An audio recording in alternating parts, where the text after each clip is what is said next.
What's up, Kings fans? Welcome back to Tradin Jabs Prospect Edition. Joining me is the 2017 third round draft pick of the LA Kings and starting goaltender for the Ontario Reign, Matthew Villalta. Matty V, how you doing? I'm doing great, Jack. Thanks for having me again, and looking forward to it. Yeah, well, it's great to have you on, especially with the timing. You know, you're off to a great start for the Reign. You're 6-0. You lead the AHL in wins. You've got a 216 goals against and a 927 save percentage. Where do you think, in your preparation for the season, physically, mentally, where you were able to, get yourself ready for this start that you've gotten off to? Yeah, I think I learned a lot last year, just looking back at it over the summer. Obviously, we have a lot of time to kind of go back, reassess what we did throughout the year, and a lot of chats with our goaltending coaches here with Bill Ranford, Matt Millar, and also with some goalie partners, reach out to them. And it just gives us some time to, learn, have a plan, put a plan in place for the summertime, what we need to work on. And also mentally too, it's a nice little break to kind of reset there and get yourself ready to have a big year. And that was a goal of mine, just to set the tone right off the bat. And even at rookie camp there in Arizona, I just wanted to go out and just play my game, stick to my structure. And I felt like over the summer, I really wanted to understand my game and know how I want to play situations and kind of make it's my game. And I want to know how I want to play different scenarios. So I feel like I've really kind of matured in that sense of understanding myself in the net, and also mentally too, as from last year. We have a real good start this year, kind of opposite record from last year, but kind of got to go through some adversity there and do a lot of learning, go through some things. And it was nice just to come out on the other side of that and kind of also matured in that sense mentally. I think I became a little bit mentally stronger. And I just feel like it all tied in to have a really good start to the year, and the boys are buzzing, which is always great. Absolutely. Well, this is your third year with the Ontario Reign. You started as a rookie in 2019-20. Last year, obviously, with the pandemic and a shortened season, you still had a good amount of experience. Where do you think you've grown, the most since you've started, playing in the AHL? Yeah, I think coming in first year, you're just trying to come in, work as hard as you can, and earn starts in the net. And I feel like as a younger goalie, you're a little bit more raw in the sense of goaltending and knowing your game. And I feel like over the last few years here, I've felt like I've really put in a lot of hard work with all of our staff and the guys on the ice, and just kind of refining my game a little bit. So I feel like that's one area. Like I said before, is understanding how I really want to play different plays and executing them. And another area is mentally too. As I mentioned before, last year was kind of a little bit of a tough go there, and when things aren't going the way you really want them to, you kind of start overthinking things, and things seem a little bit harder on yourself. So luckily here in LA, we have a great support system with all of our staff, and we have a mental skills coach. Her name is Daphne, and spent a lot of time working with her, doing one-on-one sessions, team sessions with her. And it was just really nice to have those people with you, and got to have them in your corner is like, it's a huge help. And usually when you put in the work and they're helping you and you want to get better at something, eventually it's going to turn around. And things did later in the year. So just trying to carry that momentum, and all the things that I've learned from the past year, just trying to take those steps and just keep going in the right direction with it. Well, you've definitely carried that momentum. And another person that's in your corner is head coach John Robleski. This is your second year with him. Obviously, Mike Stothers was with you in your rookie season. Robo is obviously known for being able to develop young talent, specifically, skaters, given, what his role is. But from a head coach perspective, how has he helped you be able to continue to develop your game as well? Yeah, start off, I think Robo and Stutz, they're two great coaches, a little bit different styles, but I think they have the same traits as you want as a as a coach, or what you need in a coach. Both you got to come to the rink every day. You got to be a pro. You got to do your stuff. You got to be serious about it too. Routines, coming to the rink, and once you get on the ice, it's all business. You got to be dialed in, locked in, and if not, they're gonna be on you, and they hold you to a high expectation, a high standard, and hold you accountable. And at the end of the day, you need that to, I think, have a successful team. And from a goalie standpoint, Robo's been great. He kind of lets us goalies do our own thing.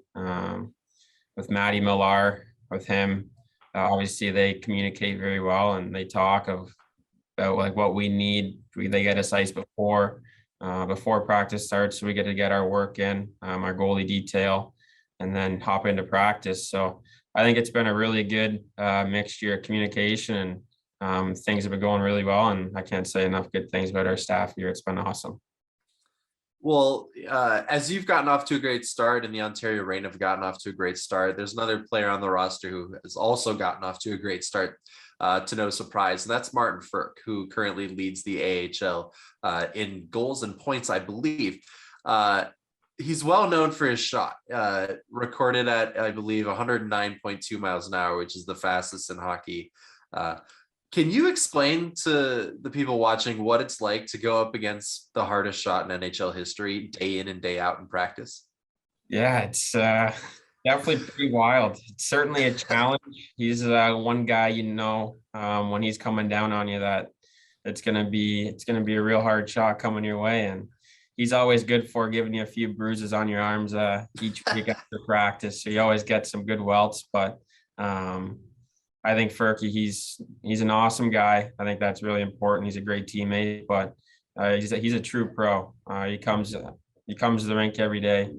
He shows up. He's here, probably one of the first guys here, and he's always working on his game and in his shot. And I think that's a really good role model to have, especially for younger guys and guys like myself. You get to see what a guy like that does on a daily basis. But definitely with his shot, it's pretty wild. My first year, he caught me up high in a power play drill, and wrapped my cage right around my cheekbone. So it's certainly pretty crazy.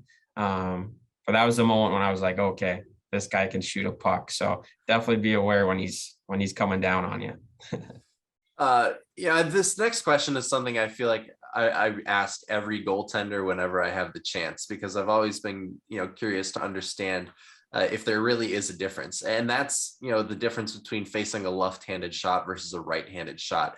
For you personally, is one easier than the other, or is it all the same, or is there anything else that might be the difference between the two?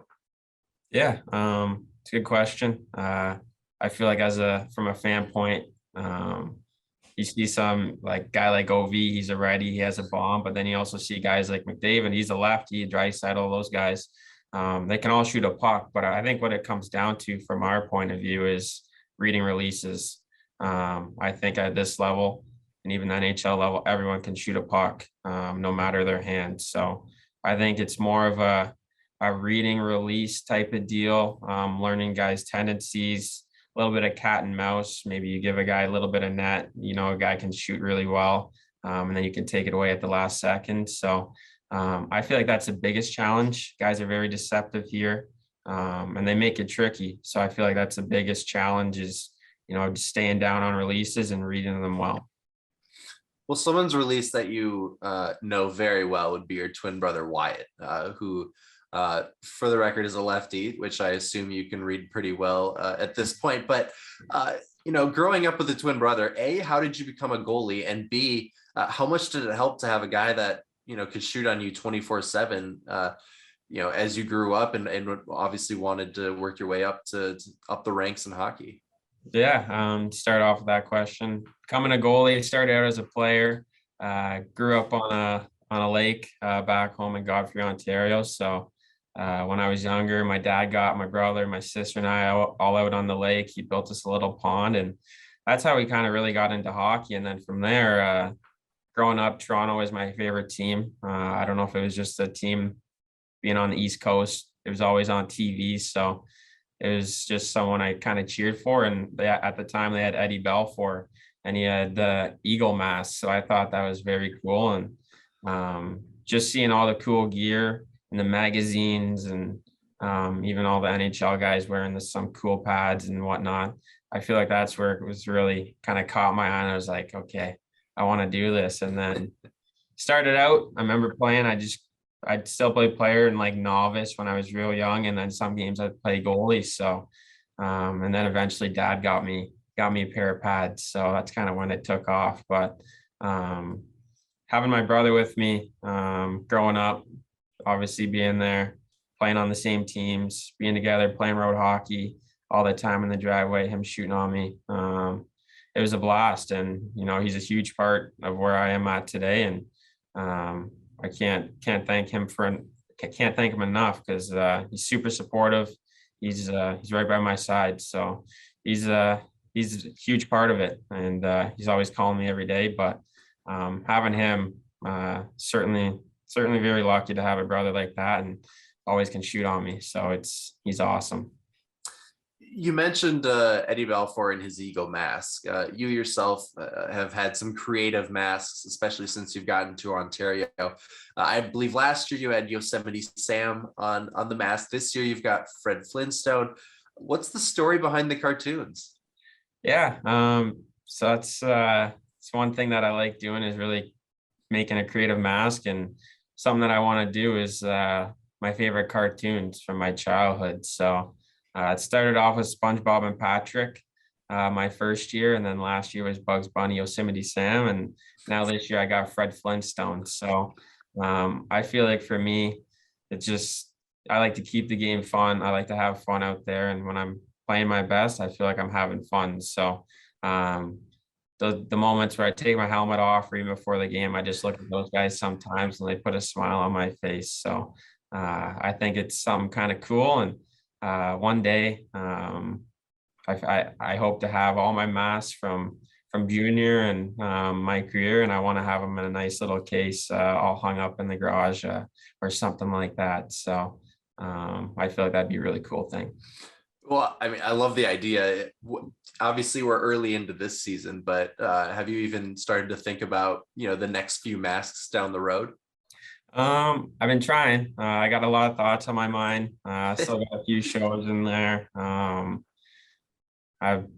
was just looking. I like just doing random things. Sometimes I like checking out everything that I love, and I feel like it'd be cool. I don't know if I have to do some thinking on it, but M&Ms, love M&Ms, chocolate, those little chocolate guys. I don't know if I could do something with that.